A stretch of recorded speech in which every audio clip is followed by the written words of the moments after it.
you shall have your reward.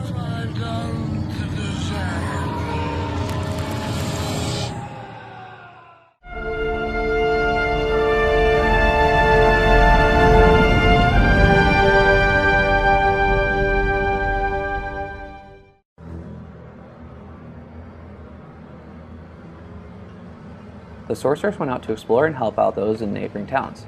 The trek took a day between each town, and the sight of them was devastating. They had been overrun and left in ruin, with very few bodies left, let alone those left alive. She wandered all over each town, and of what demons stayed behind. As each was being slain, her confidence grew and her teachings of her powers kicked in, using different spells and skill sets to help defeat the evil she faced. In the center of each town was a waypoint, some obviously there while others needed uncovering, but as she found them she would activate them and help travel around easier. Upon entering the last town, smoke had been seen from beyond the horizon, and now the fire causing it was visible. The fire was strong and had to be made recently, unsure if it was created as a distress call to all or from the destruction that lay waste from the town and its people. The fire continued to spread, and wandering around the town she saw it was heading toward the waypoint in town. She ran toward it, trying to stay low to avoid the effects of the smoke, but as she got closer a large demon rushed her from the smoke. He grabbed onto her and tossed her against the building. Thankfully her adrenaline kept her from succumbing to the pain. She looked up to see the same looking demon Lorith had in his house, with shards implanted all over its body like the other, now charging toward her. She's able to start dodging its attacks. Eventually the beast was able to get past her cold spells and hit her back towards the flames, tumbling nearly into the fire before regaining her composure. She stands up, staff at the ready when suddenly, racing in from the smoke behind her, 3 wolves rushed the demon. They were able to knock the beast down several times, attacking as a team for one to distract as the other 2 attack its legs and slice at its back. The wolves take it down one last time before disappearing, and the sorceress casts a lightning spell upon the demon, bolts coming down from the heavens above and strike down the evil beast where it stood. As the demon disintegrated away, the shards fell to the ground, now dimming their glow until it has faded away.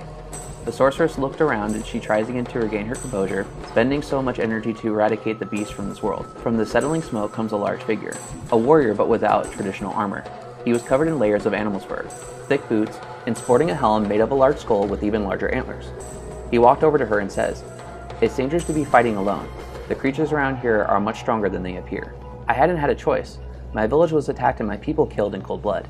Since then I have come across less than a handful of others, including you.